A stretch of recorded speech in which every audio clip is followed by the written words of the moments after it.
600 feet, turn right after Burger King.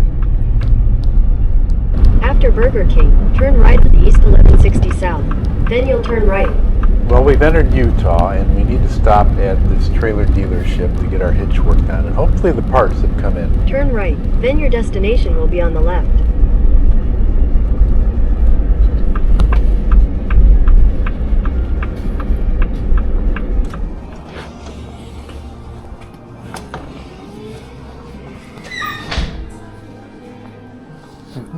How you doing today? Good, how are you? Excellent. What do we got for you today? I spoke with Tyler and Steve. You're Tyler? Tyler. I'm Tom. Tom. How Good are to you? meet you. About that spring? Yes. Right up in here.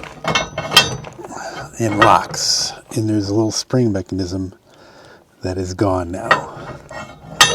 I don't know if you can tell, this one is still here. Actually, it's kind of loose and flimsy too. And I think that's going to have to be replaced. My parts have not shown up yet. Okay. My guys are just probably wrapping up lunch. Let's go take a quick look at what you got here. Steve is actually at lunch. He'll be back momentarily. Sure. Yeah.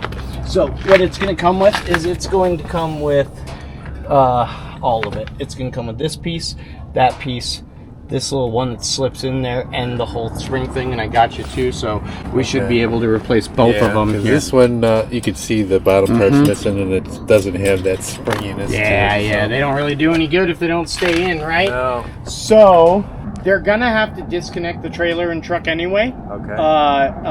Because when we reconnect it, we gotta make sure levels and all that. Yeah. You do look, obviously we're not in perfectly level ground, you do look like you're a little low in the front. Why? Oh wait, sorry, it doesn't matter. You don't have your bars on. I'm not thinking.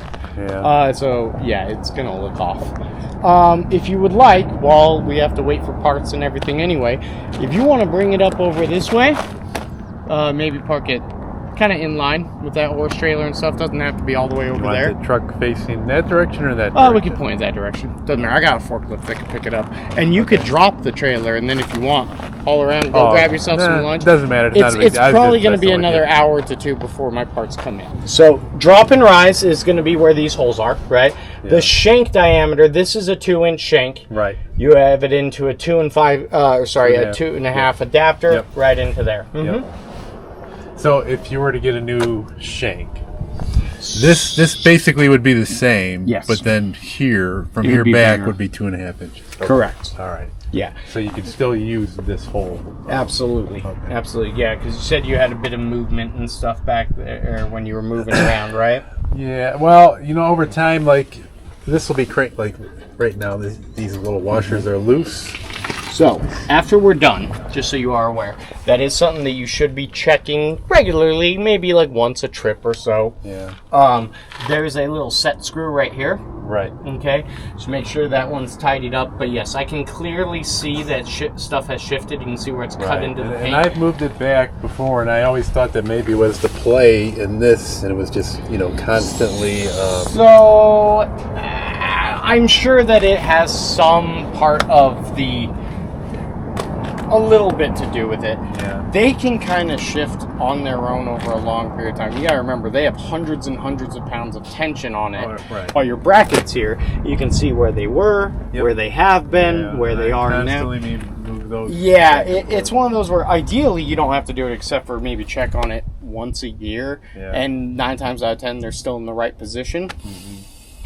It just kind of happens. Yeah. Because when I changed the truck, when I got a new truck, so this truck was a little higher, and I noticed that if I left the way everything was, these bars didn't seem to have the tension. Like I used to always have to raise this up to get the bars off. And so I adjusted these by like one.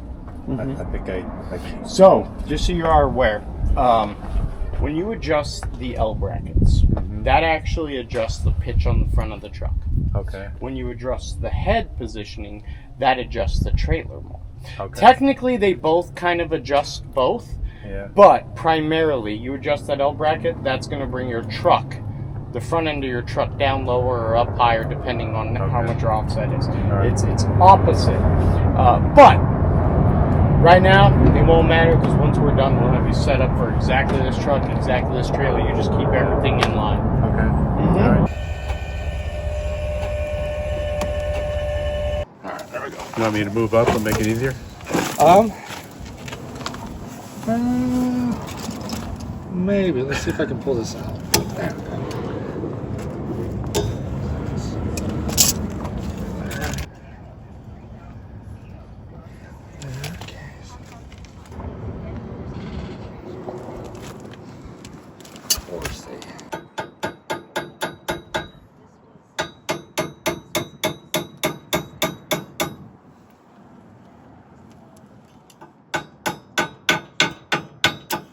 Is that first pin and is one you're doing now essentially the same type?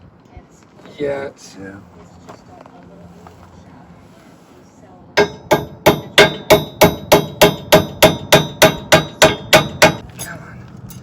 there we go. So, like I was saying about the harvest toast, Yeah. that one's probably the most fun because not a lot of people know about it. It's starting to get a little bit more popular. Right. I thought they merged with. I said there's people that have the harvest toast. They're just, they're welcoming. They're, they want the business. They want you to buy stuff, and so they're just. It's fun.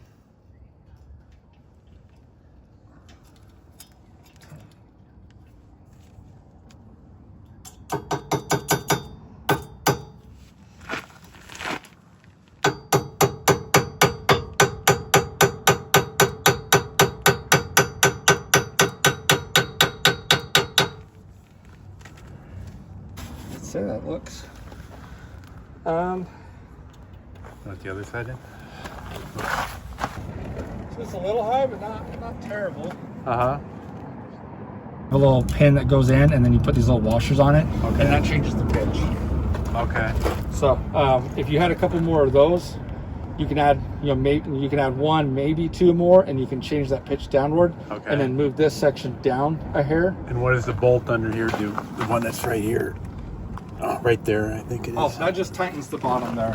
Yeah. So once you get your pitch, you back this bolt off here, Yeah. back it off, and then you undo these, and then you add your washers, and you push that tight, and then you snug this one up. Okay. So that bottom one doesn't need to be like torqued or extremely tight. You just got to tighten it up just to snug it up. Okay. And then you tighten up those bolts, so it's more of a tension bolt. All right. So, Okay. but yeah, the way it's sitting up right now, It's not bad. No, like I Okay. said, your trailer's in the parameters of where it needs to be for front and rear measurements. So right. I'd write it like that and then see how she does. All right. I don't feel it when we're driving down the road, but I know there's a little bit of play because of this adapter here. Oh yeah, you definitely can feel like when it bounces a little bit. Yeah. And you can easily get a shank, so you can just go to a 2.5 inch shank. Yep. So all this will stay the same. You're just swapping this out. So same bolts, same everything, and I think you can probably get a shank for around $70 to $100, depending on which one you go with. Okay. But as long as you're get the shank the size you're wanting, as long as this is the same, and usually everyone in the market sticks with about the same measurement there. But yeah, just double check. Okay. And then put a whole new shank in, because I do know a lot of people don't like to run those sleeves. Yeah. It's just extra movements in there. Yep.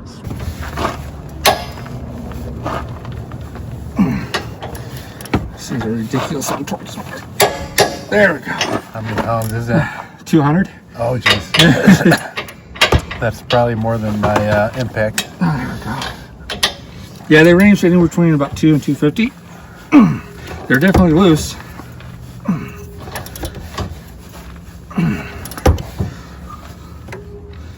That one was really loose. That was. That sucker was.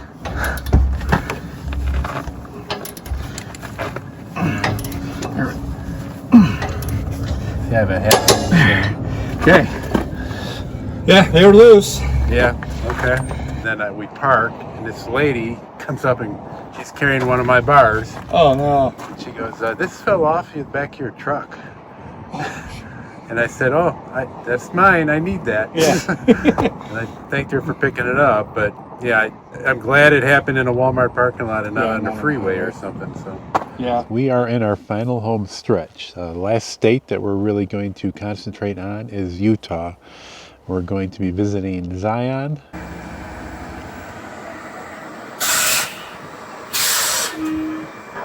Our hitch repairs cut into some of our visiting time at Zion, but Karen and I got up early this morning so we could hop on a bus and go to the various different stops throughout the park. We're going to go all the way to the end and then work our way back.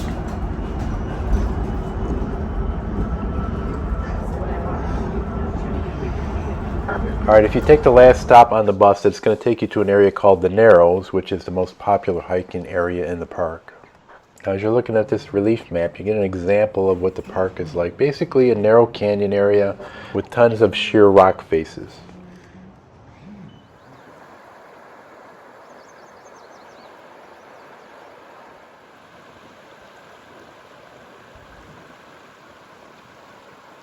So the folks that come here to do the Narrows usually have to get some gear, some sort of waterproofing waders, because the water is normally pretty cold, and also watch out for floods, or possible floods.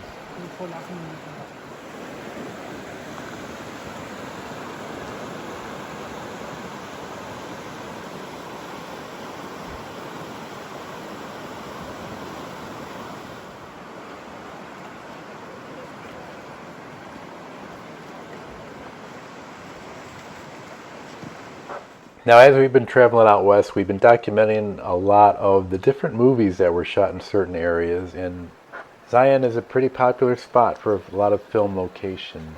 If you're a fan of Butch Cassidy and the Sundance Kid,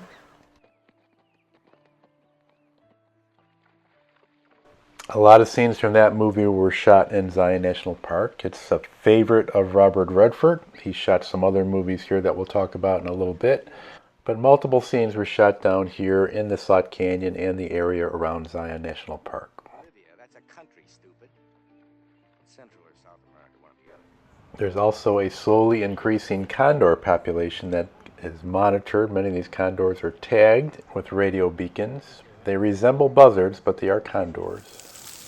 One of the stops will lead you to a short hiking path of about a half mile, which will take you to Weeping Rock. And today it's more than weeping. I think it's bawling your eyes out rock.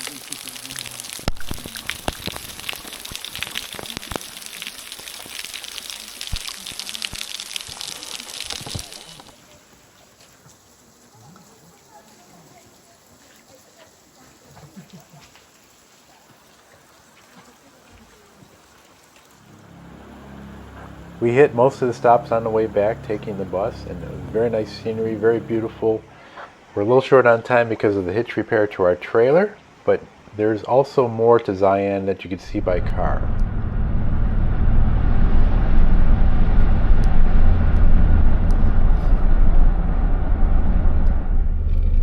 To get to some of the more popular areas, especially hiking areas that are above Zion, you need to pass through a couple tunnels.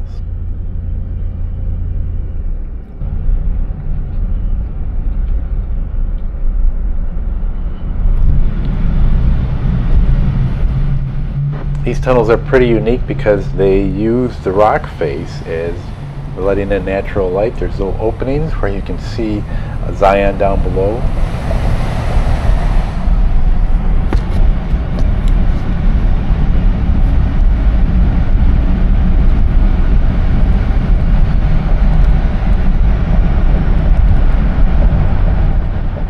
Now there's another movie that's actually a favorite of mine from the late 70s, 1977 to be exact, and that was called The Car.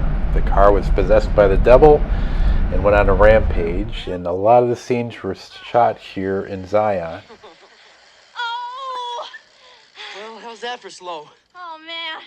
That got to be work. The Car has become a cult classic, and I think I like it better than Stephen King's Christine.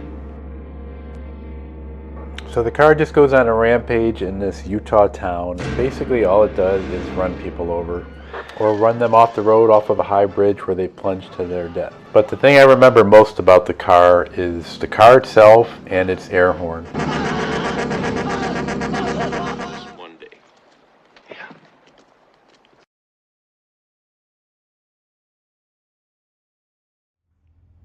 If you're a fan of Clint Eastwood movies, you might remember a movie called The Eiger Sanction about mountain climbing and a spy thriller. That was shot here. And then Jeremiah Johnson also had some scenes shot here. Ma'am, I wouldn't know how to tend after it.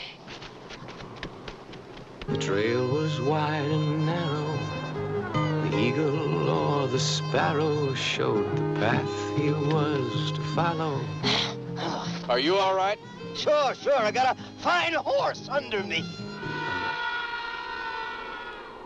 Robert Redford as Jeremiah Johnson. Story was that kind. Another notable movie to mention is the beginning of Romancing in the Stone. That was a popular movie in the 80s, and most of that was shot towards the beginning of the film. And this is Checkerboard Mountain. This is one of the last features that we're going to check out while we're driving through the park. And then we head back to the tunnels again. And I want to mention that if you were pulling a trailer or a large bus, like we lucked out here on the way back through the tunnel, because that bus had to pay an extra fee to take up the whole tunnel itself, both sides of the road. Because of the height, it would be just too tall on the sides there and probably clip the edges of that bus. So they stopped all the oncoming traffic so they could get through.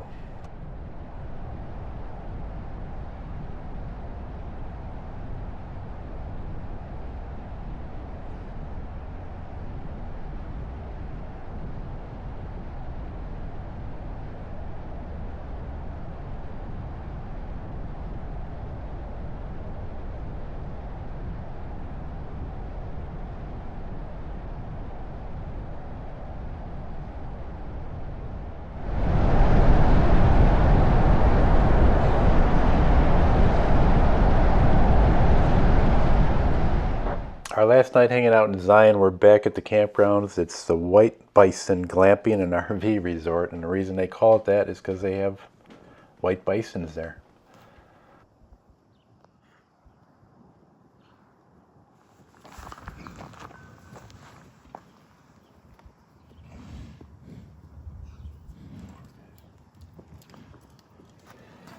Still can't get used to seeing the 85 octane signs on the gas stations out here, but I guess that's the way they do things in the higher elevations.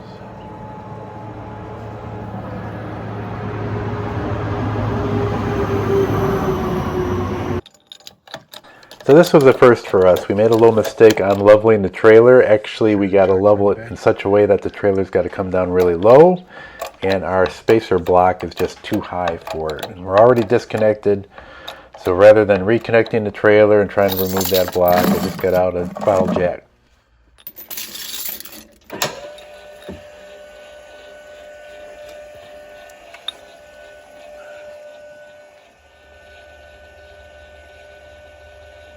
Dead snow.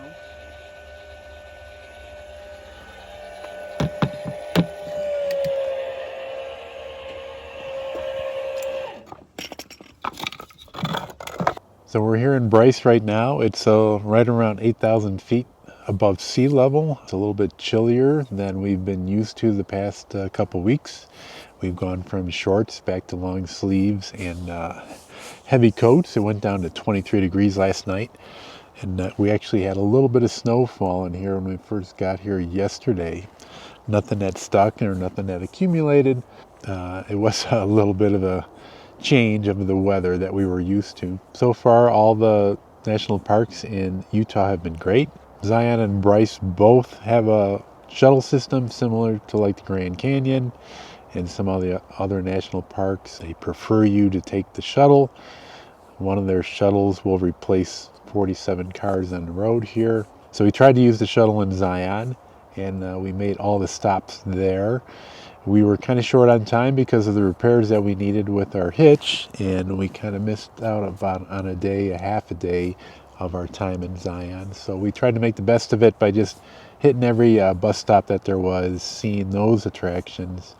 Didn't really get into any lengthy hikes. I did a few short ones, but we didn't do anything that was going to take up any significant amount of time. Bryce is laid out very similar to the Grand Canyon, where it has a nice rim walking trail that is several miles wide or long, that you can see a lot of the canyon just by viewing that area. There's a lot of pull-offs, there's some scenic drives, so it is very reminiscent of the Grand Canyon. I got to say that they're both great parks to visit. I think that some of the colors pop a little bit more here in Bryce compared to the Grand Canyon itself. The Grand Canyon had pretty hazy skies most of the time, or like a haze in the air, so you really didn't get a nice crisp view. Of course, because of the distance between you on the south rim and looking at the north rim, that kind of took away some of its magic, I think, and its allure with the colors and the sharpness. Since Bryce is not as large as the Grand Canyon, you don't get a lot of interference from that haze, and you see a lot more detail. This is a nice shot of Thor's hammer right there as I descend down into the canyon itself. I'm going to take a nice little hike. A lot of switchbacks to get down to the bottom of the canyon, but I think it's going to be worth it to try to look up at all those hoodoos and rock formations. On a daily basis?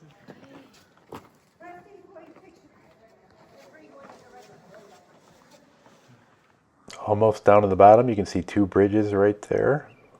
And I got to say, this is just a very unique hike compared to all the hiking I've done before. You're not in the middle of the forest. You're not looking for a spectacular view on top of a mountain. It's very interesting to be looking up. Just a quick little story here. As I was on the hiking trail, I met up with a park ranger that was kind of like a medic / ranger. Carries a lot of water and supplies if people should need assistance on the trail. And as we were talking, I found out that she grew up about a quarter mile from where I live.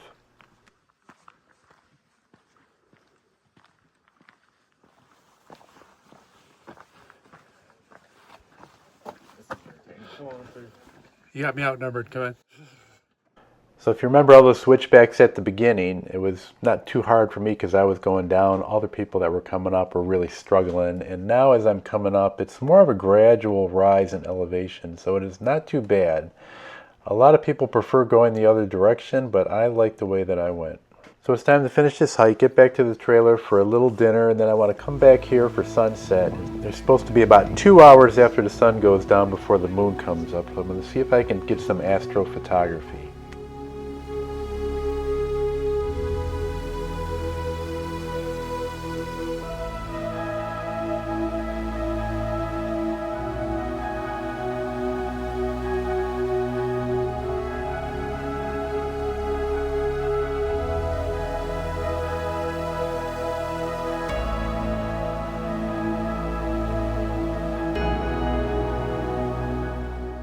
Now I find this to be highly unusual. You might think that that is the sun coming up on the horizon there, but that is not. That is the moon rising.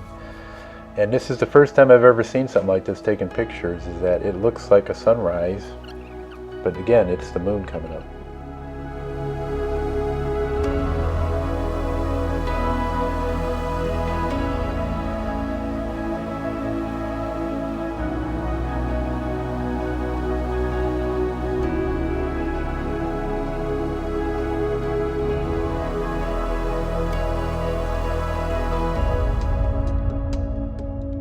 It worked out very well being able to camp inside the park and just having this about 8 minutes away from where we're camping right now. So we took in as much as we could on our last day before we have to move on.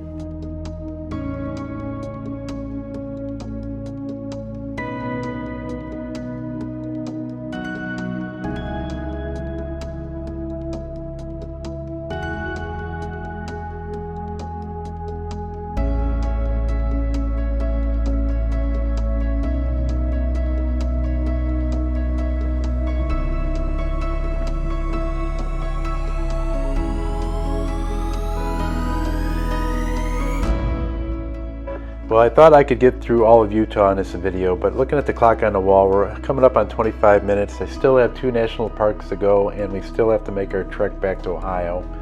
So we'll pick up in a future video, finishing the last 2 national parks, Capitol Reef and, of course, Arches, before we make that beeline back to Ohio. But I'll give you a sneak peek of a few things that are coming up that happen in northern Ohio within the next couple weeks.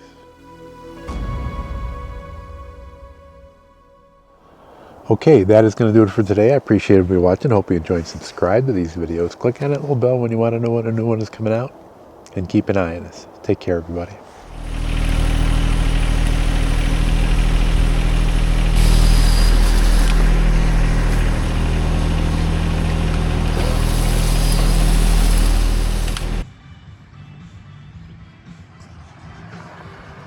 Is in numerical order. There is some jumps, but the numbers will go up. They won't twist around on you or anything like that. Everything goes up. Here, what do you want to do in there? You tell me. Choice of two. I can give 1,000 out of me now. 500, 600, 500 out of 600 out of me now. 6 now, 6 now, 6 now, 600 out of the hall. 5 bid, 6, 600 out of